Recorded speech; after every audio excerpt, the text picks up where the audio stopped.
کبھی سوچا ہے کہ روز کے ٹریفک جام میں پھنسے ہوئے کاش کوئی بٹن ہوتا جسے دباتے ہی گاڑی سیدھا آسمان کی طرف اڑ جاتی؟ یہ اب کوئی سائنس فکشن فلم کا سین نہیں رہا، بلکہ چین میں یہ مستقبل حقیقت بننے کے بہت قریب ہے۔ آج ہم یہی دیکھیں گے کہ یہ اڑنے والی گاڑیاں صرف کوئی انوکھی ایجاد نہیں، بلکہ ان میں ہمارے شہروں کو ہمیشہ کے لیے بدل دینے کی طاقت موجود ہے۔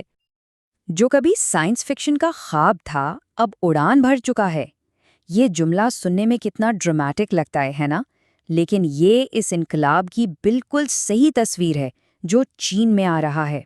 وہ ٹیکنالوجی جسے ہم نے صرف فلموں میں ہی دیکھا تھا، اب آہستہ آہستہ ہمارے شہروں کی سچائی بنتی جا رہی ہے۔ تو اس پورے انقلاب کے مرکز میں کیا ہے؟ ایک ایسی مشین جس نے سچ پوچھیں تو سب کو ہلا کے رکھ دیا ہے، اسکائی رائڈر X6۔ اب یہ نہ تو پوری طرح سے ایک موٹر سائیکل ہے اور نہ ہی یہ صرف ایک ڈرون ہے۔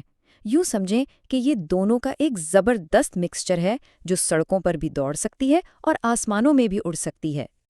اچھا، اس کی اصل خوبصورتی اس کے ڈبل شخصیت میں ہے۔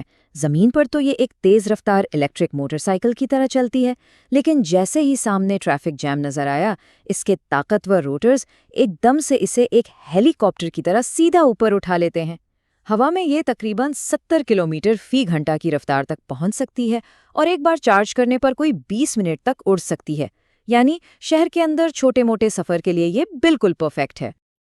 اور یہاں ایک بہت اہم بات ہے، یہ اب صرف کوئی خواب یا لیبارٹری میں رکھا ہوا پروٹوٹائپ نہیں رہا۔ اسکائی رائڈر کو اب پری آرڈر کیا جا سکتا ہے۔ یہ ایک بہت بہت بڑا قدم ہے۔ یہ اس بات کا ثبوت ہے کہ کمپنیاں اب اس ٹیکنالوجی کو سائنسدانوں کے ہاتھ سے نکال کر عام لوگوں تک پہنچانے کے لیے بالکل سنجیدہ ہیں۔ لیکن رکیے، اسکائی رائڈر X6 جیسی گاڑیاں اکیلے تو کچھ نہیں کر سکتی، ٹھیک ہے؟ یہ تو ایک بہت بڑی گیم کا صرف ایک چھوٹا سا حصہ ہے۔ اس بڑی تصویر کا نام ہے کم بلندی والی معیشت۔ یہ چین کا ایک بہت بڑا منصوبہ ہے اور اس کا مقصد صرف ٹرانسپورٹ کو بدلنا نہیں، بلکہ معیشت کا ایک بالکل نیا شعبہ کھڑا کرنا ہے۔ تو یہاں ایک سوال پیدا ہوتا ہے کہ کیا یہ بس امیروں کا ایک نیا شوق ہے، ایک مہنگا سا گیجٹ جسے کچھ لوگ خریدیں گے اور بس، یا اس کے پیچھے کوئی بہت بڑی تبدیلی چھپی ہوئی ہے؟ جواب بالکل صاف ہے، نہیں۔ یہ کوئی اتفاقی ایجاد نہیں ہے، یہ چین کی قومی حکمت عملی کا ایک اہم ستون ہے۔ مقصد صرف گاڑیاں بدلنا نہیں، بلکہ پورے ملک میں سفر کرنے کے طریقے کو ہی بدل دینا ہے۔ اور جب ہم کہتے ہیں کہ یہ ایک سنجیدہ کوشش ہے تو اس کا ثبوت بھی ہے۔ چین کا جو ٹیکنالوجی کا گڑھ ہے نا، شینزین، وہ 2026 تک اس سیکٹر میں 1.7 ارب امریکی ڈالر لگا رہا ہے۔ یہ اتنی بڑی رقم ہے کہ اس سے کئی فلک بوس عمارتیں کھڑی ہو سکتی ہیں۔ یہ سرمایہ کاری چیخ چیخ کر بتا رہی ہے کہ یہ کوئی تجربہ نہیں، بلکہ مستقبل کی ایک ٹھوس معاشی حقیقت ہے۔ اور یہ جو معیشت کا لفظ استعمال ہو رہا ہے، یہ صرف اڑنے والی موٹر سائیکلوں کے لیے نہیں ہے، اس میں سب کچھ شامل ہے۔ سوچیں، خودکار ٹیکسیاں جو لوگوں کو دفتر لے جائیں گی، ڈیلیوری ڈرونز جو سامان گھر تک پہنچائیں گے، اور ان سب کو چلانے کے لیے ایک پورا سسٹم ہوگا جس میں چھتوں پر بنے ہوئے چھوٹے ایئرپورٹ سے لے کر ایک ذہین فضائی ٹریفک کنٹرول سسٹم تک سب شامل ہوگا۔ تو آخر یہ سب کچھ ہو کیوں رہا ہے؟ اتنی بڑی سرمایہ کاری، اتنی محنت، مقصد کیا ہے؟ مقصد بہت سیدھا لیکن بہت بڑا ہے، ہمارے شہروں کو ٹریفک کے عذاب سے نجات دلانا۔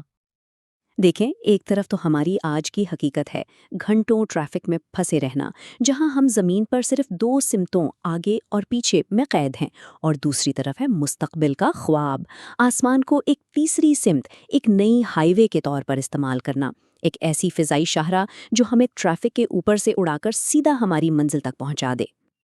اچھا، اس پورے خواب کی جو بنیاد ہے وہ ایک ٹیکنالوجی ہے جسے EV ٹول کہتے ہیں۔ اب یہ کیا چیز ہے؟ بہت آسان لفظوں میں سمجھیں، یہ ایک بجلی سے چلنے والا خاموش ہیلی کاپٹر ہے، لیکن ایک بڑے اور شور مچانے والے پنکھے کی جگہ اس میں کئی چھوٹے چھوٹے پنکھے لگے ہوتے ہیں۔ اس سے یہ کئی زیادہ محفوظ اور مستحکم ہو جاتا ہے، اور مستقبل میں انتخاب کی کوئی کمی نہیں ہوگی۔ اگر شہر کے دوسرے کونے میں کسی میٹنگ کے لیے جانا ہے تو ای ہینگ 216S جیسی خودکار ایئر ٹیکسی بلائی جا سکتی ہے۔ اگر شہر سے باہر نکلنا ہے تو ایکسپینگ AX3 جیسی اڑنے والی کار سڑک اور ہوا دونوں پر چلے گی، اور اگر اکیلے سفر کا شوق ہے تو اسکائی رائڈر جیسی موٹر سائیکل تو ہے ہی۔ لیکن یہ سب کچھ سننے میں جتنا شاندار لگتا ہے اتنا آسان ہے نہیں۔ اس آسمانی مستقبل اور آج کی حقیقت کے بیچ میں کچھ بہت بڑی دیواریں کھڑی ہیں۔ سب سے پہلا اور سب سے بڑا چیلنج ہے حفاظت اور قوانین۔ بھائی، جب آسمان میں سینکڑوں اڑنے والی گاڑیاں ہوں گی تو ان کا ٹریفک کون کنٹرول کرے گا؟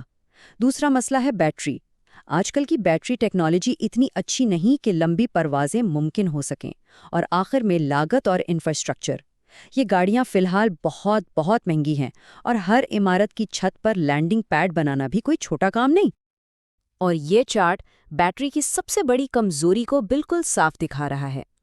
آج کی جو بہترین اڑنے والی گاڑیاں ہیں وہ بھی زیادہ سے زیادہ 20 سے 35 منٹ اڑ پاتی ہیں، جبکہ ہمارا دفتر سے گھر کا عام سفر ہی اکثر 1 گھنٹے سے زیادہ کا ہوتا ہے۔ اس فرق کو ختم کرنا اور بیٹری کی طاقت کو بڑھانا ہی انجینئرز کے لیے اگلا سب سے بڑا چیلنج ہے۔ ان تمام مشکلات کے باوجود ایک بات تو پکی ہے، جو بھی ملک اس ریس میں آگے نکل گیا وہ صرف ٹیکنالوجی میں ہی نہیں بلکہ آنے والے وقت کی پوری عالمی معیشت پر راج کرے گا۔ اور اس وقت تو یہی لگ رہا ہے کہ مستقبل واقعی اڑان بھرنے کے لیے تیار ہو رہا ہے۔